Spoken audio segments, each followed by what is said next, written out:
Hi, I'm Valen.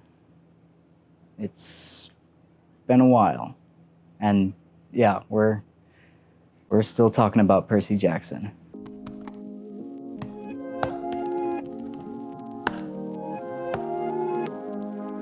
Three years it's been.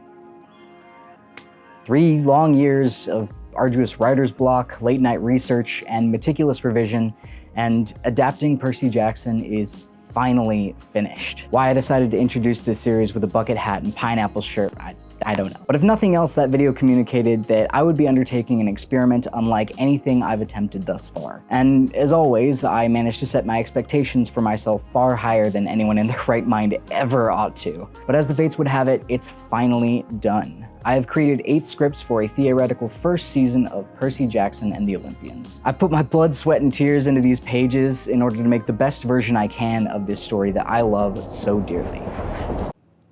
Let's see how it turned out.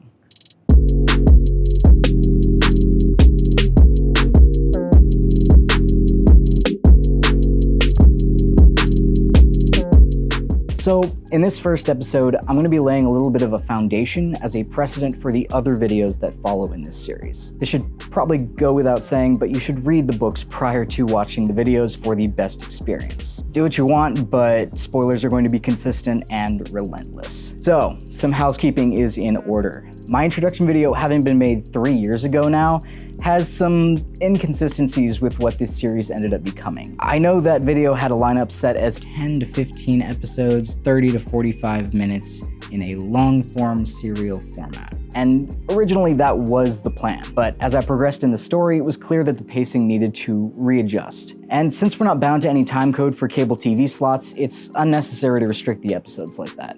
It turns out that the 8-episode season the Disney Plus show went with ended up being a pretty good number. Kept the stakes high, had enough going on so the viewer wasn't falling asleep, and generally made for some pretty good cliffhangers at the end of each. The only trade-off being a longer per-episode runtime, anywhere from 45 minutes to over an hour, which I personally prefer anyway. 8 scripts, 8 episodes, 8 videos. I'll begin each video with a short introduction like this, then I'll do a showcase of the script, so to speak. That'll include going through the noteworthy sections in detail and pulling up comparisons to the book to explain what derivations were made from the source and why. Fair warning for the die-hard fans of the books, by the nature of this series, I'll also be making critiques of the original.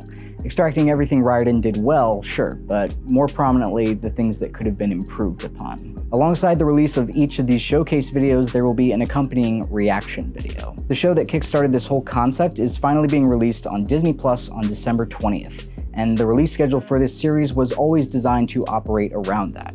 So these videos will be released weekly, and each of the reaction videos will come out in tandem the following day on my second channel, Evan of Illyria. When all is said and done with the showcase and reaction videos, I'll be releasing an all-encompassing breakdown of the development of this series. We'll be going from start to finish, every major choice, obstacle, and ball of yarn, every mile on the road, every national monument. Wait. Right. We'll get back to that. Is that supposed to happen? In that video, we'll also be going in depth on all the comparisons between my work and these several other pre-existing versions of the Lightning Thief story. Hopefully it'll become very clear in that video why I made the decisions I did with my own version. And finally, once the dust has settled and the Disney Plus series has had some time to stew in the court of public opinion, I'll be putting out a final conclusive video analyzing the big differences between the writing choices of both versions of the story and my own personal opinion on who did the best job from both a storytelling perspective as well as an adaptational perspective. So I've already mentioned the 8-episode season, the hour-long episodes, give or take, but we haven't discussed the medium too much yet. Like I said in the introduction video, I'm not producing an actual series with these scripts. I don't have the time or money to get voice actors, animators, composers, any of that, but I can use screenplay software, and I can spell sometimes. Now, while taking what they show us on the screen and critiquing it as if it's coming straight from the text may be a bit crude, it's not actually an apples to oranges comparison. It may be a Fuji to Granny Smith comparison, but we're essentially just taking action, dialogue, pacing, and characterization and comparing the story on a conceptual level. The big reason it's not the most equitable comparison is largely because a show is a final product, where a script is the first stage of 3. and by its nature misses out on a lot of the collaborative process that comes with filmmaking and what makes the end result so much better. You get the improvisation of actors, the wizard skills of the editor, and the benefit of providing that built-in immersion that visual media offers. But for our purposes here, taking the scripts I've created and putting them up against the writing quality of the show is still a pretty close comparison. I should probably also address the screenplay itself. I am aware that not everybody is super familiar with how screenplays are structured, and for those who fall in that camp, my advice is don't worry about it too much. All the fancy cinematography jargon and scene heading abbreviations, it doesn't really matter. There's a lot of technique and meta surrounding best practices that I straight up did not follow when creating these. Most of the formatting guidelines for screenwriters are designed to either sell their script to studios or help out the people on set during production. So A, I am not selling these as I don't own the rights to them, and B, one of the earliest narrative choices I made was to mentally visualize this as an animated show. That changes the calculus for how the script ought to be written almost immediately. But besides all that, this is a narrative. The purpose of these scripts is to be a narrative. The screenplay is designed to be read as a blueprint for the visuals, the same way a novel is, but with the structure of a serialized visual format in mind. Hopefully as you read, you'll be able to mentally picture something resembling what I envisioned for the scenes as I was writing them. If that's the case, and we're seeing the same thing, that's a success in my eyes. With all that being said, I've been stalling for long enough. I think we're ready to get into it, finally. This is episode 1 of Percy Jackson and the Olympians, book 1, The Lightning Thief. This episode is entitled My Magic Friend Takes Me to Summer Camp. For those who want to follow along throughout these videos, or if you just want to read the script uninhibited, there's a link to a PDF version in the notes. Now, I suppose the title is probably the best place to start. I chose episode titles that I thought still captured the essence of the Percy Jackson attitude, but without confining myself to the book chapter titles. As the series progresses, I imagine there's a much greater chance that at least some events will not take place in the same way they do in the books, so it'd be a little risky to lock myself into a title format that I have to slither out of later on. Among the other formalities of the title page, you'll notice that above the draft date, there's a draft label that reads Pre-Production Narrative Draft. This is just an indicator that these scripts are not meant to be shooting scripts. For that use case, I would be much more inclined to use the industry standard since it would be so much more concise and easier to read. It's just that it also makes it much harder to write. But after we go past the upsettingly recent draft date and obligatory copyright disclaimer, we finally arrive at those beautiful 2 words, fade in. We start on Mount Olympus to get a perspective of the gods. I wanted to immediately make clear that we weren't going to be locked on Percy's POV 100% of the time, and that we would be allowing ourselves to build out the world these characters inhabit. The idea is to create the gods to still be very much larger-than-life figures in the beginning, before the crushing realization that they're all just a bunch of drama queens. They're going to be stoic and imposing, because the content is very dramatic, and Zeus is feeling threatened, Poseidon is feeling desperate, and Hades is feeling played. This opening scene is made to pay respect to the old myth tales of authors like Roger Lancelin Green, Edith Hamilton, and the Dallaires.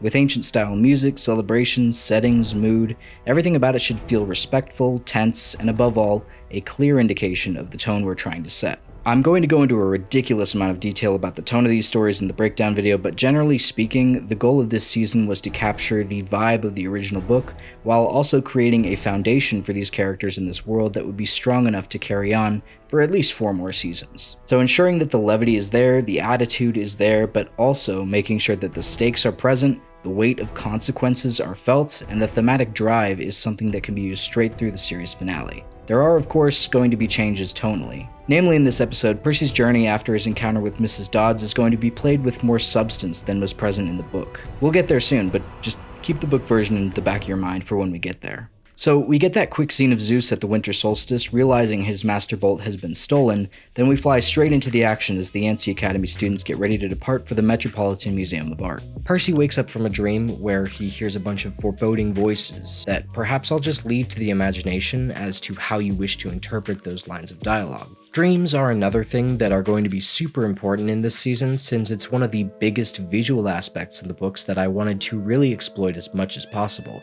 so we'll be seeing a lot of that in the near future as well. So Percy wakes up from the dream and we're introduced to the character dynamic between him and his best friend Grover. I thought it was super important to make their relationship strong from the beginning, since he's really the only friend Percy has, and he's the OG, like pre-Annabeth OG. They should be really close. But these guys show immediately how tight-knit they are, and how they both are able to razz each other and stand up for each other in the same breath. They go into this ridiculous argument about their school lunches, and you can see how tongue-in-cheek this thing gets so quickly. While I like a lot of this, I don't think every line of dialogue I've put down for comedic scenes is perfect, and were I behind the camera or in the director's chair or the recording booth, I wouldn't have the actors read it every time as it's written anyway. I think the casting process is super important, and making sure you can get actors that have the chemistry necessary to riff with each other naturally is one of the most entertaining parts of the shooting process. When you get those extra capable and talented performers, the improv is the best version of the rewriting process. So for a lot of these light and funny segments, I just recommend keeping that in mind. So they argue over an enchilada, then Grover gets smacked in the face by Nancy and son-in-law Boba Fett, much to Percy's chagrin. He gets heated, and we get a glimpse at an important character moment for each of them. Percy's hot temper and hunger for justice are prominently displayed, and Grover's meek and cautious, yet still very protective nature is shown equally as strong. We also get very similar information to that of the book. Percy is on probation, he has to be good today. We start to make our way through New York City on the school bus now. I want to make sure that not just New York, but all of the US locations that Rick chose to use are given the time in those scenic shots to really provide that sense of scale and achievement that are going to be supporting the ongoing theme regarding Western civilization, focusing a lot on both the positive and negative aspects of this world humans have built up over the millennia. Showcasing the ingenuity of the modern man is one great way to juxtapose the ancient world that these gods come from with the new age that they're still ruling over from the shadows. Once we arrive at the museum, we meet our favorite Latin teacher, Mr. Brunner, aka Chiron. The best example of an insert character for Rick, this guy is an educator through and through. Very passionate about teaching, very invested in his students. Of course, he has an ulterior motive for being at this school with these students, but he loves to talk about the ancient world and is almost desperate to make sure Percy in particular knows about it. He calls on him to answer a question about one of the most fundamental aspects of the Greek creation myth, and of course his response is, he cut off his dad's nuts, right?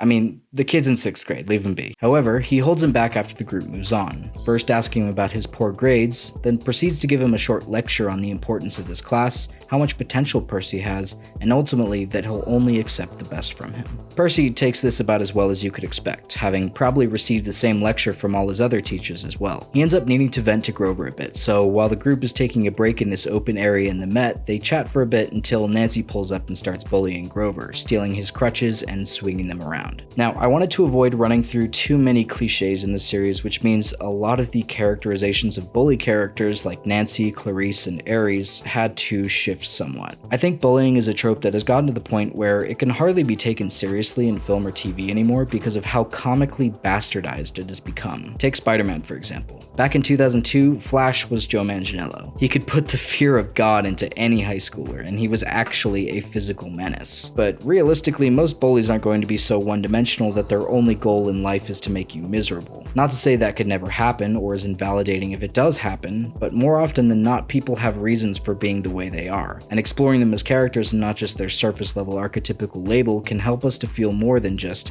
you're the bad guy. 2012 Spider-Man gave us the bully archetype, but allowed him a moment to empathize with Peter's loss of Uncle Ben. 2017 Spider-Man feels like a real high schooler, who can be a dick and unnecessarily cruel, but is nowhere near the level of a real villain. At most, he's a nuisance that socially ostracizes and verbally abuses Peter because of how insecure he himself is, and uses his bullying as well as his family's wealth to puff his chest up and make him feel less bad about how shallow of a person he really is. I think each of these characterizations has merit and has a place in the right context, but for the sake of our story, I wanted to bring some more realism to the character of Nancy. Having her throw peanut butter and ketchup sandwiches at Grover. Okay, first off, straight to jail, throw away the key, nobody's saying eats that. Secondly, she falls into more of the Raimi Flash characterization. Pretty one-dimensional, serving her purpose in the story by being mean because she's mean. I'm fine with making her one-dimensional with how small of a role she has to play in the grand scheme of things, but to give her some variety, I decided to always put her actions in the context of her thinking she's being funny. If you're being an asshole but you think everyone else understands that you're just playing around,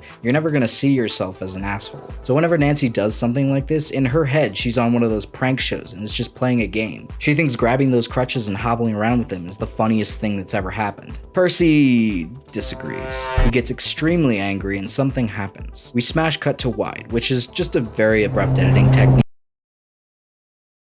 And Nancy is in the pool. One of those big questions I'd always repeat to myself when writing this was, how quickly are people going to figure out what's going on? And is this too obvious? And it's hard, because when you have the big picture already, it's not easy to split up the puzzle pieces and try to unremember where they go. I'm not actually going to know whether this buildup is too overt or not until people actually see it, so who knows? There was a long debate I had with myself if it was even worthwhile to pretend we wouldn't know who Percy's dad is. The logo is literally a trident. We're clearly not concerned with fooling anybody. But hey, if it catches somebody by surprise, I guess that's nice. In any case, Nancy's in the pool, Percy is confused, Grover didn't see what happened but is still very afraid because who other than Mrs. Dodds shows up. We had a quick scene with her a bit earlier where she basically just acts like a creep and Percy has to awkwardly scoot away from her. But here, he knows he must have done something wrong even though he's not sure what he did. She calls on him to follow her and Grover stands up to her and tries to cover for Percy, something Percy finds uncharacteristically brave of him. He tells Grover it's okay and goes with her, and this is where things begin to go off the rails. Dodds drops the act a little bit here and asks Percy to do the same, though he doesn't really understand still. Here we can see one of the bigger motive changes from the book, mostly because in the book it didn't make much sense at all. Where in the original, Dodds starts to ask where the bolt is, but then quickly decides to kill him instead,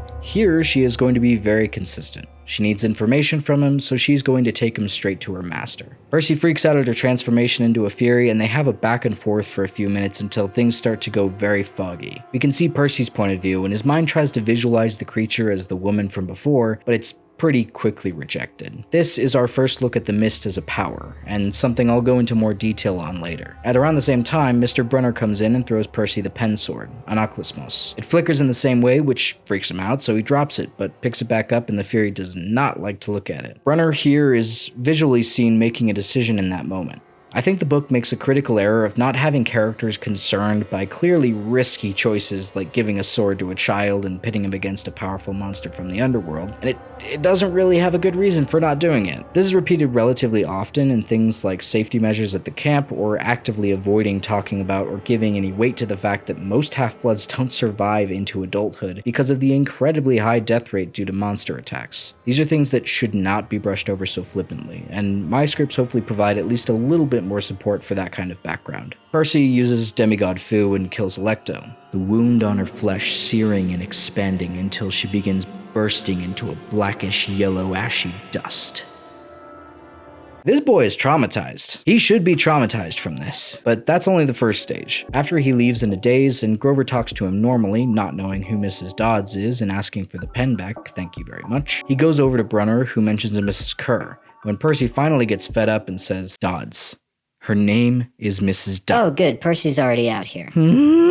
So now he thinks he's going crazy. Straight up, that is the normal response to this kind of information. You are going crazy. And we'll get into that, but right now we have our first bumper card. Well, for this one, it's just the title card for the series, but the mid-roll style used in the script is the same for each act break. They go by a lot of names: bumpers, mid-rolls, act break cards, eye catches, whatever you want to call them. They're used for, well, breaking the act up, usually for commercials. They can be really anything, but in recent years a lot of anime have adopted these cards to provide information, world building, schematics, data. This kind of information is never going to be fundamental to the story and should never be necessary to understand the story, but it's always a nice way to give out some additional tidbits that you would usually find buried somewhere in a wiki. I've adopted this stylistic element for a few reasons, the biggest ones being the ability to reference some of the old myths that we won't have time to get into as much, and the ability to provide an element of Percy's personality without relying on voiceover narration throughout the story. I'll save the narration talk for another time, but giving Percy a meta personality in the chapter titles and the bumper cards is just another way of reaching out to the audience to give us an idea of what kind of a character he really is. And it also pays some respect to the meta nature of the original book. But now that we've returned to our regularly scheduled program, we've entered a dream. Percy has a lot of these, and they're great opportunities to be artistically creative, foreshadow future events in the series, and just create some fun, trippy scenes. I won't be explaining any of the content in most of these dreams, so read it for yourself if you want to tinfoil hat the story. We return to Percy going crazy. This was something that really caught my attention early on in the book. Percy treats the situation like a weird thing that happened, but there's no shot I would believe he wouldn't have been affected by this thing at his core. If this were a darker story, you could see a scenario where some wild things could start to happen because of this, but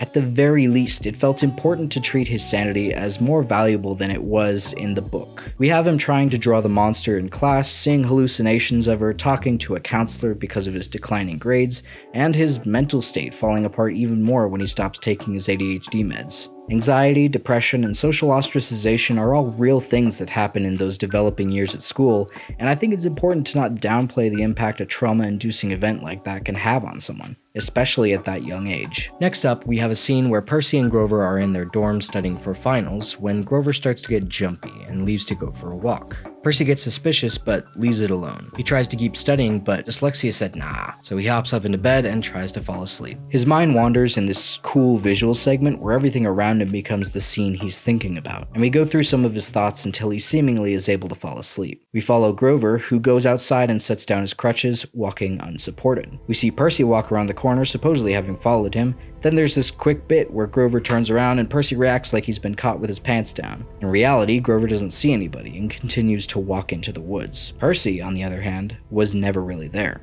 It's then revealed that he is actually lucid dreaming at a whole new level, where he's actually able to move around and visualize the world in real time. He has these crazy colorful smoke plumes coming out of him, and the idea is to make this element the fantastical and mystical side of magic, where he's more in awe than afraid. We follow him listening in on a conversation between Grover and Mr. Brunner, where they discuss Percy's involvement in a greater crisis and how they wish to proceed now that they're sure the mist isn't working on him anymore. I'll be the first to admit, this scene is pretty baseline exposition dump. However, it's important to note the value of distraction in visual storytelling, and this scene would hopefully be one where you're paying more attention to what Percy's experiencing than the information he's being exposited. Percy pops out of the dreamscape and falls back into reality, tumbling out of bed and onto the ground. He runs up to the mirror and smiles of all things. This is an important moment, because despite the secretive and magical circumstances, he truly feels the vindication of knowing that he's not actually crazy, and that he did actually fight that monster.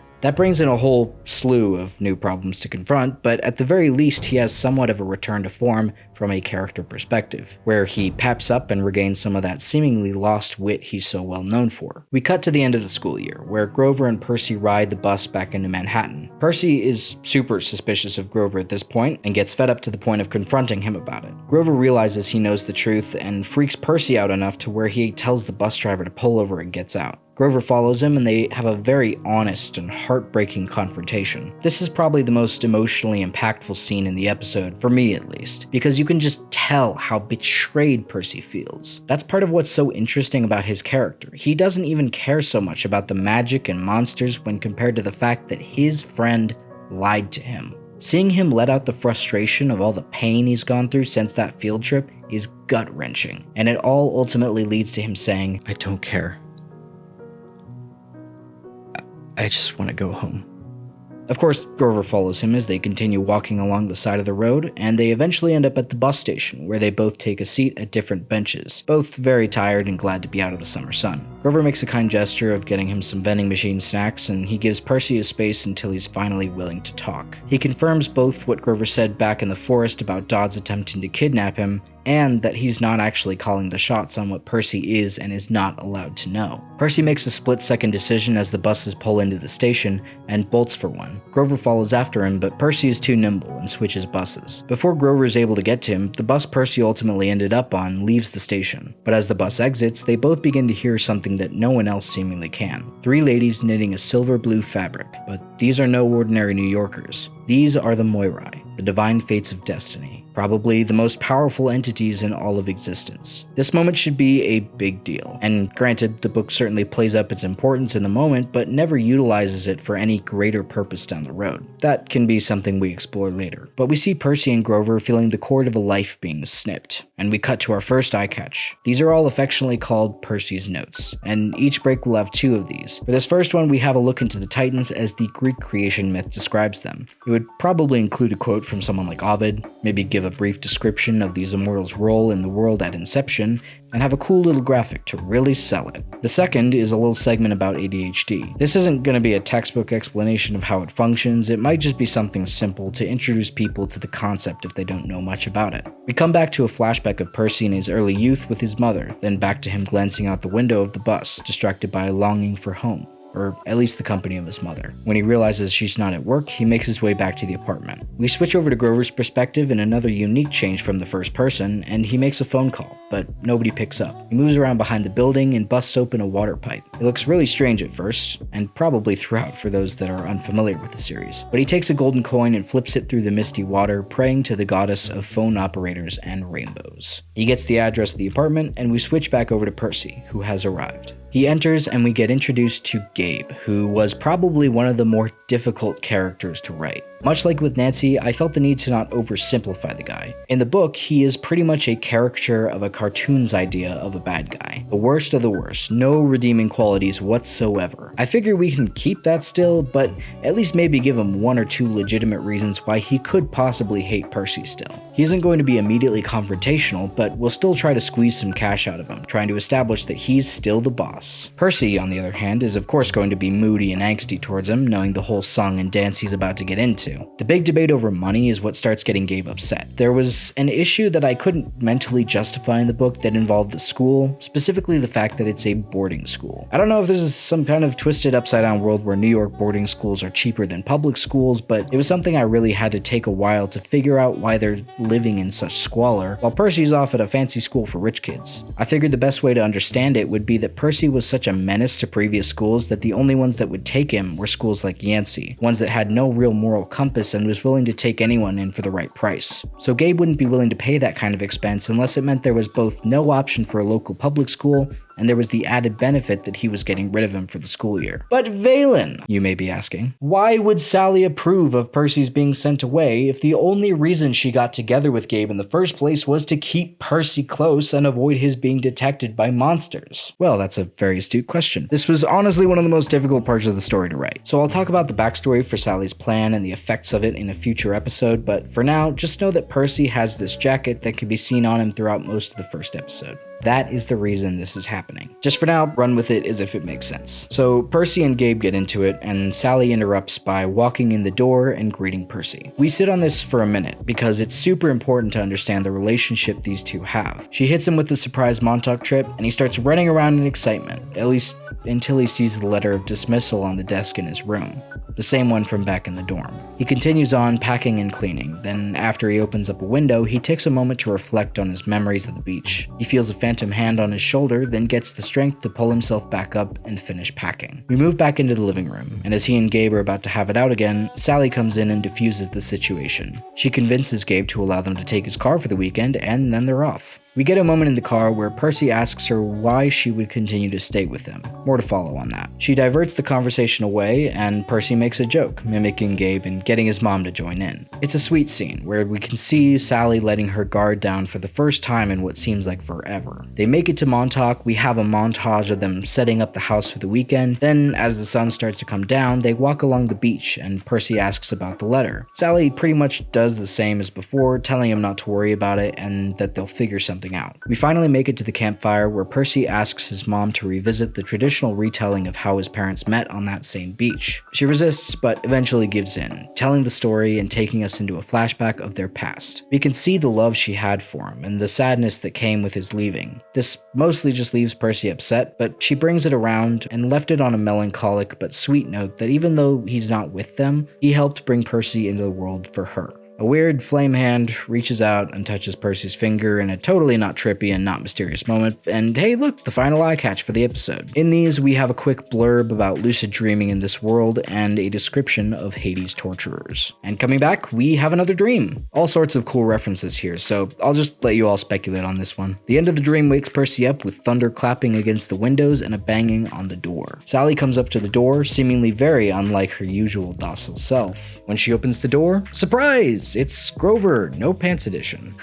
Things become a little unhinged from here, and the world sort of falls apart for Percy as information is revealed gradually. Something's chasing them. There's a camp. He's something called a half-blood. They used the mist to try to convince Percy everything was just a bad dream. And then, whoa! That's the Minotaur! They flee, but the car gets absolutely totaled, flying across the road and smashing them all up pretty good inside. After making sure Percy's alright, Sally gets out and starts grabbing some pre-prepared equipment. She rips out a flare gun and starts firing on the bull, but misses and it preps for another charge. Percy and Grover are out of the car at this point and are told by Sally to get up to the tree. Percy fights back a bit on this, but Sally speaks to him in a tone he's never heard before, and sort of feels his feet moving on their own. When it's clear the Minotaur is going to absolutely wipe the pavement with her, Percy runs back, but it's too late. She turns into a golden light and disappears. Percy goes ooga booga caveman mode and goes hand to hand against the bull. A lot of quick flashback shots are intercut here, feeding his overwhelmed brain something to use against this thing. He eventually gets on top of the thing and rips its horn clean off. He gives it the stabby stabby and it dies. Grover lights off a flare, Percy drags them both over the camp border, and we end after his vision goes foggy and we see the full scope of Camp Half-Blood for the first time. Cut to black, and credits roll. So, that was episode 1. Hopefully the read's able to give you that mental experience of what the episode would look like if it were actually fully produced. There's still a lot we have to get into, a bunch of lore, a lot of things that we kind of left undiscussed in terms of problem solving for the script. And, well, we're only really getting started. So there's still lots to look forward to in the story. As well, we have the actual produced version of the show. Disney Plus is releasing 2 episodes on December 20th, which should be today. So my reaction to Disney's version of episode 1 will be on Evan Illyria tomorrow, with each episode following weekly after that. So please let me know what you liked about it, hated about it, were completely indifferent towards. All criticism is welcome. And stay tuned for the next one. I gotta catch a flight. Bye!